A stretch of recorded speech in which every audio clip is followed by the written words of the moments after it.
મહાપુરુષોએ બાપુ એવા ધર્મના વાવટા ફરકાવ્યા છે.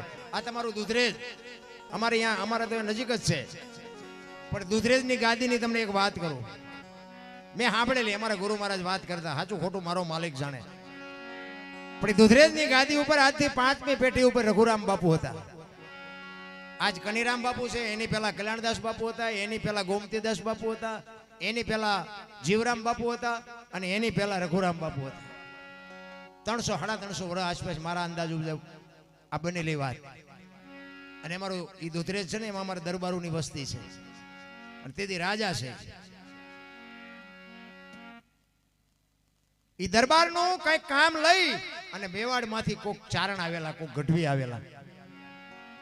એ વખતે તો બાપુ માલધારીનો દીકરો હોય, ચારણનો દીકરો હોય, દરબારોના કાર્ય કરતા, દીકરીઓને તેડવા જવાનું હોય, હકપણ કરવાનું હોય, લેવા મૂકવા બાપુ. તેથી કારણ કે હું તો માલધારી સમાજને તો હું તો હજી કહું છું, ચેલેન્જ મારું છું કે અમારા રજવાડા હતા ને, તેથી બીજા સમાજને બાપુ ઉઘાડા માથે ન જવાય, જોડા પહેરીને ન જવાય, ભેટ બાંધ્યા વગર ન જવાય. અને બાપુ રબારીનો દીકરો હોય ને, રહોડા સુધી એમના માયલો જાય ને કોઈ રોકે નહીં બાપુ. આટલી બાપુ દરબારું હારી એને મેળ હતો. અને હું ઈ કહું છું કે આ ઘટ્યું કેમ? કેમ આજ વિશ્વાસ નથી કોઈ કરતું? વિચારવા જેવી વાત છે. રહોડા સુધી એને બાપુ કોઈ ન રોકે. અમારા બૈરા હારે અહીંયા વાતું ચીતું કરતો હોય, દૂધના બોઘાણા દેવા જતો હોય, ગમે કઈ લેવા જતો હોય, એને કોઈ રોકે નહીં. અને બીજા બાપુ એમ ન જઈ શકે. આટલો નાતો હતો. ઈ ચારણ કઈક કામ લઈ, દરબારનું કઈક કામ લઈને આવેલા. ઈ નીચે નીચે રાખજો ભાઈ, આ નાસ્તો નીચે નીચે આપજો, ઉપર નો લાવજો. ઈ દરબારનું કઈક કામ લઈ અને ચારણ રાજસ્થાનમાંથી આવેલા. અને બે દી દરબાર ને 2-3 દી રોકાણા, ડાયરા કર્યા, કહુંબા ના તેન બધું. અને પછી ચારણે રજા માંગી કે બાપુ હવે હું જાઉં. એટલે બધા દરબારો ડાયરો ભેગો થઈને કે ચારણ ગમે એમ તો આપણે અહીંયા મહેમાન થયા છે, આપણું કામ કરવા આવ્યા છે, એટલે આપણે કંઈક એને દક્ષિણા દેવી પડે, આપણે કંઈક વિવેક કરવો પડે. એ બધા દરબારોએ થોડા ભેગા કરી અને 2000 રૂપિયા, બાપુ તેદીના 2000 એટલે આજના 2 કરોડ કહેવાય. 2000 રૂપિયાની શીખ કરી અને બાપુ ગઢવી તમે જોવો ને તો એની કહું ફાટે, વાહ દરબારો, વાહ દરબારો, મને આજ 2000 રૂપિયા બાપુ શીખ કરી. પણ એને ત્યાંથી નીકળે અને એને વાત યાદ આવી કે અહીંયા એક આ દુધરેજ ગામ છે કે ઓલી વડવાળાની કંઈક જગ્યા નાની એવી છે, કંઈક ડેરી છે, કંઈક ઝૂંપડી છે. એ કે અહીંયા દરબારોએ કીધું કે હા, તો કે મારે એના દર્શન કરવા જવું છે. અને એ વડવાળાની ઝૂંપડી હતી ને, ત્યાં એક છોકરો કોક મૂકવા ગયો કે હાલો હું તમને દેખાડું. એ વડવાળાની જ્યાં જગ્યા હતી ત્યાં રઘુરામ બાપુ બેઠા છે અને અહીંયા આવ્યા અને રામ રામ કર્યા, આડાવાળા આટા મારીને બેઠા. અને બાપુ પૂછે છે ચારણ, ક્યાંથી આવ્યા? એ કે બાપુ રાજસ્થાન માંથી આવ્યો. કેવા છો? એ કે હું બાપુ ગઢવી છું, ચારણ છું. હા, કઈ બાજુ ગયા હતા? એ કે બાપુ અહીં સુધી જ આવ્યો હતો, અહીં દરબારોનું એક કામ હતું ને, કામ લઈને આવ્યો હતો અને 2 દી રોકાણો. હવે દરબારોએ મને શીખ આપી એટલે હવે હું જાઉં છું. દરબારોએ શીખ આપી? તો કે હા. કેટલા આપ્યા? અરે બાપુ તમારા ગામના દરબારની શું વાત કરી, 2000 રૂપિયા મને આપ્યા. એ કે એમ? હા, સારું કહેવાય. એમના જે કારભારી હતા ને, રઘુરામ બાપુએ એમના કારભારીને કીધું કે આ ચારણ દરબારનું કામ લઈને આવ્યા અને દરબારોએ શીખ કરી હોય તો આજ આપણી ઝૂંપડી આવ્યા છે, આપણે કંઈક શીખ તો કરવી પડે ને. એ કે જાઓ તો માલિકો પૈસા પડ્યા, એમાંથી 2000 રૂપિયા લેતા હો. અને 2000 રૂપિયા લેતા હો એમ કીધું ને, ચારણ ને આંખું ફાટી રહી. આ તો ગમે એમ તો દરબારું તો આપે, એ તો રાજા છે, ગામધણી છે. આ એક નાની એવી ઝૂંપડીનો સાધુ ઈ મને 2000 આપશે? અને 2000 રૂપિયા લઈને બાપુ આવ્યા અને રઘુરામ બાપુને આપ્યા. રઘુરામ બાપુએ કીધું કે બાપુ આ વડવાળાની પ્રસાદી છે, લઈ જાઓ. પણ એ 2000 રૂપિયા બાપુ ચારણના હાથમાં આપ્યા અને ચારણને બાપુ કહું મડી તૂટવા હો ને. એ તો બાપુ શું, એ પછી ચારણ બાપુ બાકી રાખે? ચારણ પછી કહે છે કે રાજા જોયા જોયા ઘણા પણ રાખ, ફકીર તું ફાકડો. રઘુરામ આડો વાળ્યો આંખ બાળા બાપ, આમને મને આપ્યા. એ તો એક ગામ ધણી હતા, પણ તું તો એક નાની એવી ઝૂંપડીનો ફકીર છો, તું તો એક નાની એવી ઝૂંપડીનો સાધુ છો. તે મારા 2000 રૂપિયા આપ્યા, મારે તારા શું વખાણ કરવા? ઈ બાપુ દુધરેજની ગાદી. અરે બાપુ શું મહાપુરુષોએ વાવટા ફરકે. તમને એક બીજો દાખલો આપું. તમારા રબારી સમાજનો ઇન્દ્રાણા ગામ છે, તાલુકો કેશોદ અને જિલ્લો જુનાગઢ. કોક દીક જાવ તો જાજો. હું અહીંયા જઈ આવ્યો, એના દર્શન મેં કર્યા. ગામ ઇન્દ્રાણા, તાલુકો કેશોદ અને જિલ્લો જુનાગઢ. ઈ ત્રમટા હાકનો રબારી અમરા હતા જેનું નામ. અને રામદેવજીના મંદિર બનાવવા માટે બાપુ એવી બાપુ ટેક લઈને બેઠેલો. અને રામદેવજી બાપાનું મંદિર આજે અડીખમ ઊભું છે. મંદિરની સામે બાપુ એની સમાધિ છે. પણ હું અહીંયા ગયો, શું બાપુ સંતોના ભજન પડ્યા છે. તમે કોક દીક બહાર નીકળીને આંટો મારો તો તમને ખબર પડે આ ધરતીની શું તાકાત છે. એમના દીકરાનો દીકરો મારી હારે આવ્યો, એને બધી મને વાત કરી. ઈ કે જો આ મારા દાદા અને આ એનું મંદિર એને. અને પણ બાપુ એને બધી વાત જે મને કરીને, ઈ કે આજે કોઈ માલ ઢોરને કઈ તકલીફ હોય, કોઈ માણાને તકલીફ હોય તો આજે અમારા દાદાની કે માનતા લઈને આવે ને બાપુ આજે કામ થાય છે. આ એક રબારીનો દીકરો એક ઇન્દ્રાણા ગામના બાજુમાં સીમાડાની માલિકો એક ડેરી છે, રામદેવજી બાપાનું મંદિર છે. આજ માનતા રાખો ને બાપુ કામ થાય. એને કેવું ભજન કર્યું છે. એમના દીકરાના દીકરાએ કીધું મને કે બાપુ તમે ક્યાંક પ્રોગ્રામમાં જાઓ ને તો એક મારે તમને એક વાત કરવી છે કે થોડીક ભલામણ કરજો. કે મેં કીધું શું? ઈ કે આ વગડામાં છે ને એટલે અહીંથી બધા માનતા કે દર્શન કરીને વિયા જાય છે. કોઈને ખબર નથી કે એમનું કુટુંબ અહીં રહે છે. એટલે તમે જરાક એક જાહેર કરી દેજો કે એનું કુટુંબ અહીં રહે છે, કોઈ રોટલા ખાધા વગરના ન જાય. બાપુ એના દીકરાએ મને ભલામણ કરી. આ મારા દાદા જેવું અમે નહીં કરીએ કે, પણ એ કે મારા દાદાના નામથી જો આટલું કામ થતું હોય તમે બટકું રોટલો તો ખવડાવી શકી ને. મને કે તમે આ મીડિયાના માધ્યમથી તમારા વિડિયા બધા જોતા હોય, એમાં કદાચ કોક ઈ બાજુ માનતા કરવા આવે તો તમે આ વિડિયામાં બોલ્યા હોય તો કે એટલી ખબર પડે કે અમરા આતાનું કુટુંબ ગામમાં રહે છે અને રોટલા ખાતા વગરના જાય નહીં. બાપુ હજી આજે એની ત્રીજી પેઢીને બાપુ આ ભાવના છે. હું એટલા માટે કહું છું બાપુ રબારી જેવડો રોટલો ક્યાંય નથી. અને આ રોટલો જે કરે ને એ બાપુ રૂપિયા ન કરે. રોટલાની વાત બાપુ બહુ મોટી છે. એ ઇન્દ્રાણા ગામ છે ને એ કેશોદ તાલુકો જુનાગઢ જિલ્લાનું ગામ. પણ હું તો અહીંયા ગયો ને પછી અમને એના ઘરે લઈ ગયા, અમને રોટલા ખવડાવ્યા. મારે બાજુના ગામમાં પ્રોગ્રામ હતો અને એને ખબર પડી ને મને બાપુ અહીંયા લઈ ગયો. મને કે તમે અમારા દાદાને એક દર્શન તો કરો. પણ બાપુ તમારું હૈયું ઠરી જાય બાપુ. એવો મહાપુરુષ ત્યાં એવી સમાધિ બાપુ લે. અને રામદેવજી બાપાના આજ બાપુ અહીંયા અખંડ બાપુ આરતી ઉતરે છે. તમે કોક દીક જાવ તો તમે જોજો, તમને ખબર પડે. એટલે મને ને તમને હું તો એમ કહું કે આપણી કચ્છ કાઠિયાવાડ ને સૌરાષ્ટ્રની ધરતીમાં 10 કિલોમીટર નો હાલો હરિહરની હાકલું પડે. ધર્મના વાવટા ફરકે હજારો માણા બાપુ મફત રોટલા ખાય છે. આપણે કોઈને ખવડાવવા રાજી નથી. આપણે જો અત્યારે લગનગારો છે ને એ લગનમાં કંકોત્રી બધાને આવે. હું તમને એક અનુભવ કરાવું, બધાને ખબર છે પણ આવું તમને તાજું કરાવું કે લગનની કંકોત્રી આવે ને એ લગનની કંકોત્રીમાં છેલ્લી લીટીમાં લખ્યું હોય, તેમ બધાએ વાંચ્યું છે. ફલાણા ભાઈ દીકરો ને ફલાણા ભાઈ દીકરી ને ફલાણા ગામના મારા વેવાય અને આ જગ્યાએ લગ્ન પ્રસંગનું આયોજન કર્યું છે. તમે નવ દંપતીને આશીર્વાદ દેવા માટે પધારજો. આશીર્વાદનું લખ્યું હોય છેલ્લી લીટીમાં કે નવ દંપતીને આશીર્વાદ દેવા માટે સહકુટુંબ પધારજો એવું લખ્યું હોય. કોઈ આશીર્વાદ દીધા? લગ્નમાં બધા જાતા જશો, આશીર્વાદ આપ્યા કોઈ? આ તો અહીંયા જાય ને કે પંઠોજી ને પંઠા હાટું દાંટા મારો ખાવાનું જ ગોતે. ખબર જ નથી કે આનો વેવાય ક્યાં, આને ક્યાં ગામ હકમણ કર્યું છે, દીકરા ક્યાં દીકરાના લગ્ન છે, કઈ દીકરીના લગ્ન કોઈ પૂછતું જ નથી. એ કે જમણવારજી ને પાસે અને કંકોત્રી ખોલીને બાપુ આવડું આ એક જ જોવે ભોજન સમારંભ કઈ તારીખે કેટલા વાગ્યા છે, બાકી કોઈ કઈ જોતું જ નથી. આ આપણી ગઢની બાપુ પરંપરા હતી, આપણે બધી ચૂકી ગયા. ને કે આશીર્વાદ બાપુ ઈ દેવાના હોય કે એક મંડપમાં હસ્તમેળાપનો સમય હોય ને ત્યારે દીકરીના માતા પિતા બાપુ કન્યાદાન કરવા માટે બેઠા હોય અને એ હસ્તમેળાપ થાય. અગ્નિની સાક્ષી ભૂદેવ બાપુ મંત્રોચ્ચાર કરતા હોય અને એ હસ્તમેળાપ પતે ને પછી ફેરા ફરે અને ફેરા ફેરા પછી બાપુ ભૂદેવ અવાજ કરે કે નવ દંપતીને હાથગણું કરવાનો સમય છે, હાથગણું કરાવવું હોય ને બધા આવો. એ વારા ફરતી બધા હાથગણું દીકરીને કરાવે, દીકરાને કરાવે, જેને કરાવે. પણ એ હાથગણું કરાવતી વખતે આશીર્વાદ આપવાનો છે. જો આપણી આ ગઢાની પરંપરા છે અને આશીર્વાદ કેવા આપવાના કે ગમે એના દીકરાની જાનમાં તમે ગયા હોય અને અહીંયા બાપુ તમારે ઈ આશીર્વાદ આપવાના કે હે મારા નાથ, અમે આની જાનમાં 100 જાનૈયા ને 25 જાનડીઓ આવ્યા છે. આ દીકરાની જો કદાચ ઉંમર ઓછી હોય તો અમારા 100 જાનૈયા ને 25 જાનૈયાની જાનડીઓની 100 મહિનાની ઓછી ઉંમર કરીને આની ઉંમર મોટી કરી દેજે. આના લગ્નમાં ભલે લઈ આવ્યો પણ આની કારણે અમને ન આવવા દે તો મારા બાપ આ આશીર્વાદ દેવાના છે. કોઈ દેતું જ નથી.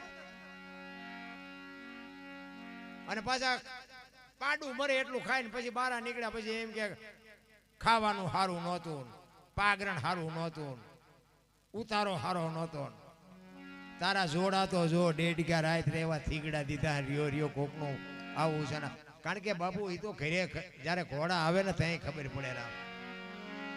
મહાપુરુષોએ બાપુ તમને મને ખૂબ શાન કરી છે. હું તો કહું છું કે માણા બની જાઓ.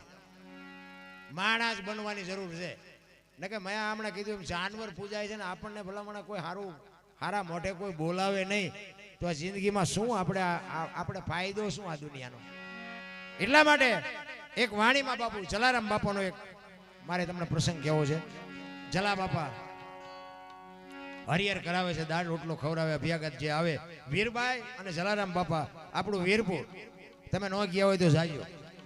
અખિલ બ્રહ્માંડના માલિકે વીરબાઈને જે જોડીને ઝંડો આપ્યા ને આજે બાપુ વીરપુરમાં પીડ્યા છે. એ હરિહર કરાવે અને એક દિવસનો સમય અને અખિલ બ્રહ્માંડનો માલિક સાધુના વેશમાં આવે અને સાધુની લાઈનમાં બાપુ જમવા બેહી ગયા અને દાળ રોટલો જે કાંઈ હતું એ પીરસી દીધું. અને પછી જલા બાપા કહે છે કે કરો બધા હરિહર. એક સાધુ હરિહર નથી કરતો. જલા બાપા અહીંયા જઈને કીધું કે બાપુ હરિહર કરો. એ કે તું મને જો કંઈક દક્ષિણા આપવાનો હોય તો હરિહર કરું, નકર મારે કરવું નથી. એ કે બાપુ મને જે મળશે હું આપીશ. કે 2 રૂપિયા 5 રૂપિયા વાળો બાવો હું નથી. અને જલા બાબાએ વિચાર કર્યો કે તો આને શું જોતું હોય છે. એ કે બાપુ આશ્રમની અંદર હોય ને એ માગજો, આશ્રમ બહાર હોય એ ન આપી શકું. તો કે આશ્રમની અંદર જ છે કે બાપુ તો મળી જાય છે, જમી લ્યો. એ કે વચન આપ. અને તેથી જલિયાણ કહે છે બાપુ આ સૌરાષ્ટ્રની ધરતી છે, વચન માગવાના ન હોય. તમે કયો કે તારી માથું જોવે, તમારે મારો આશ્રમ જોવે. બાપુ આ કટ પગથિયા ઉતરીને ભીયો જો બાપુ મારી માનું ધાવણ લાજે જો બાપુ હું ના પાડું. જમી લ્યો કે મળી જાય.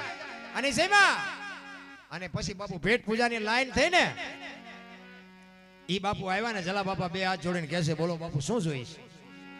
અખિલ બ્રહ્માંડનો માલિક ધ્રુજવા માંડ્યો હોય કે બૈરું માગવું પણ કેમ કેવું તારું બૈરું મળે. અને બાપુ આ જેવી તેવી વાત છે. જો કે આપણે અહીંયા કોઈ આવે નહીં ને આવે તો કઈ અખતરો ન કરતા. આ તો હું તમને યાદ કરાવું છું. ઈ કે મારું શરીર વરદ થઈ ગયું છે, મારું કોઈ બાવડું પકડે એવું નથી, મને કોઈ રોટલો કરી દેવું નથી. જો દઈ એક તો તારું બૈરું મને આપી દે. જલા બાપાને એમ થયું બૈરું આપવામાં મને વાંધો નથી પણ વીરબાઈના મનમાં શું હોય છે. ઈ કે બાપુ બેહો. ઈ જનેતા બાપુ રહોડામાં રોટલા કરે. અહીંયા જઈને કીધું સાંભળ્યું કે હા.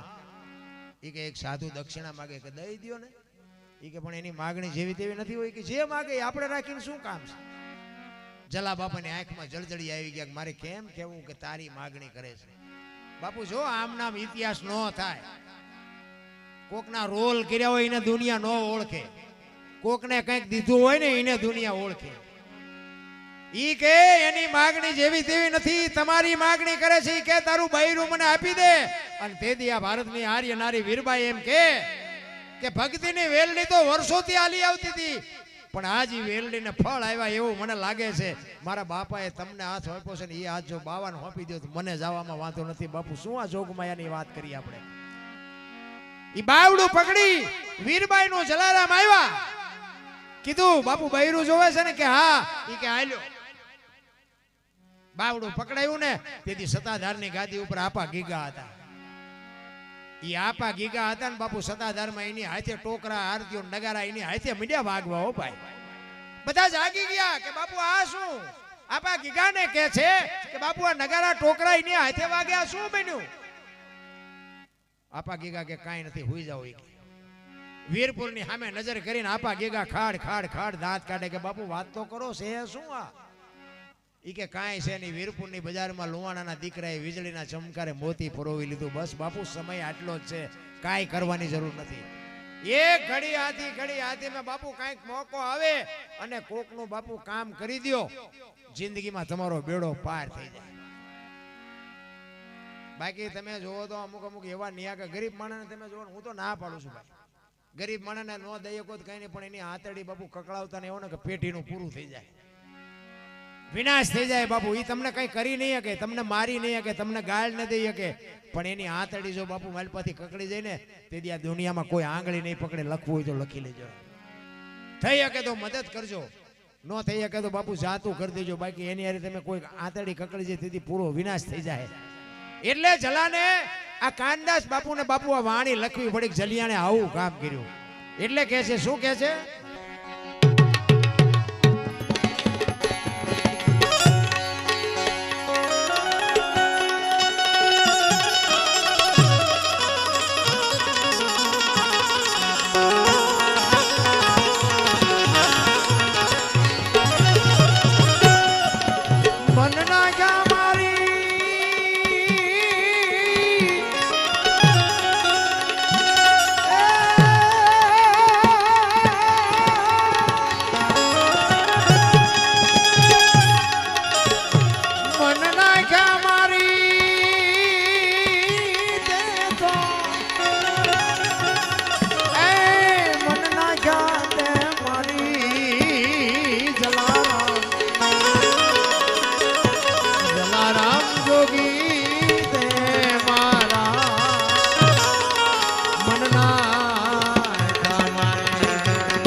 સાધુને